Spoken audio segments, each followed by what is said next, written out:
2026-এ আমাদের সরকার এলে পশ্চিমবঙ্গে অন্নপূর্ণা ভান্ডার চালু 3000 কোটি টাকা দেওয়া হবে বাংলার মহিলাদের।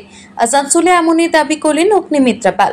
তিনি এদিন সংবাদ মাধ্যমের মুখোমুখি হয়ে বলেন, আমাদের সরকার এলে এবং সরকার আসার 1 মাসের মধ্যে 1 তারিখে টাকা অ্যাকাউন্টে ঢুকে যাবে, ঠিক যেমন দিল্লি, মহারাষ্ট্র, হরিয়ানাতে হয়েছে। এখানেই শেষ নয়, আমরা ভাতা দিয়ে সরকার চালাবো না, আমরা ভাতা দেব, তার সাথে মহিলাদের কর্মসংস্থান হবে, ভাতাও পাবে, কর্মসংস্থানও হবে। পাশাপাশি মুখ্যমন্ত্রীর দাবি নিয়েও প্রশ্ন তুলেছেন। অগ্নিমিত্রার দাবি, মুখ্যমন্ত্রী বলছে 11 লক্ষ কোটি টাকা বিনিয়োগ হয়েছে, কোথায়? বিনিয়োগ হওয়া, ইন্ডাস্ট্রি হওয়া মানে কর্মসংস্থান হওয়া। কোচবিহার, সুন্দরবন, নদিয়া, দমদম, পুরুলিয়া যান, কোথাও কর্মসংস্থান নেই, তাহলে কর্মসংস্থান হলো কোথায়? দেখুন, আমরা প্রথম দিন থেকে বলে এসেছি এবং আজকের বলে নয়, 2026-এর ইলেকশন আর 1 বছর বাকি, 2024-এর আগেও বলেছি। এবং আমরা যেটা বলি না, আমাদের দল, আমাদের অভিভাবক যশস্বী প্রধানমন্ত্রী আমাদের শিখিয়েছেন, যেটা বলবে সে কথাটা রাখবে। এবং যেটা বলছি যে 3000 টাকা অন্নপূর্ণা ভান্ডার বাংলার মহিলাদের দেওয়া হবে, মানে দেওয়া হবে আমাদের সরকার এলে। আজ যদি এই সরকার আসে তাহলে পরের মাসের 1 তারিখে অ্যাকাউন্টে ঢুকে যাবে, ঠিক যেরকম দিল্লিতে হয়েছে, ঠিক যেরকম মহারাষ্ট্রে হয়েছে, ঠিক যেরকম হরিয়ানাতে হয়েছে। কিন্তু এখানেই শেষ নয়, আমরা ওই ভাতা দিয়ে কিন্তু সরকার চালাবো না। আমরা ভাতা দেব, কিন্তু তার সাথে সাথে মহিলাদের কিন্তু কর্মসংস্থানও হবে।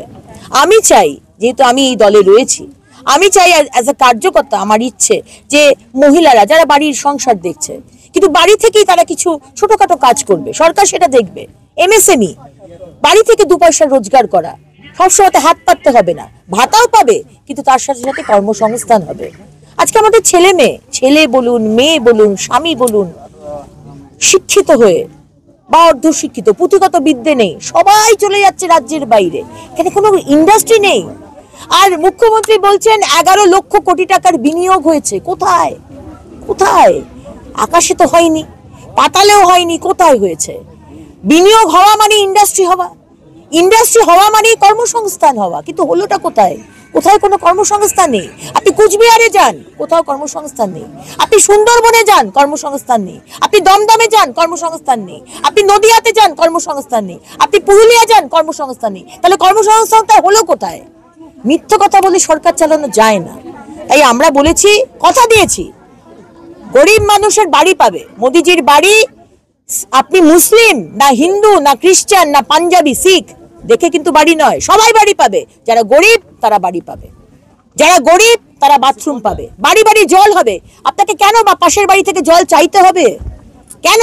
আজকের দিনে মোদিজি চাঁদে আর সূর্যে পাঠাচ্ছে, আমাদের ভারতবর্ষ থেকে যাচ্ছে, রকেট যাচ্ছে, আর আমাকে একটা বেসিক জল, সেখানে আমাকে কয়েক কিলোমিটার দূরে গিয়ে জল আনতে হবে। এই ডেভেলপমেন্ট আপনি করেছেন মুখ্যমন্ত্রী, কিসের কাজ করেছেন বলুন তো? কিসের কাজ? বেসিক যে এমিনিটি, জল, সুরক্ষা, মাথার উপর ছাদ মানুষ চায়, এর থেকে বেশি কেউ চায় না। আপনি সেটুকুও করতে পারেননি।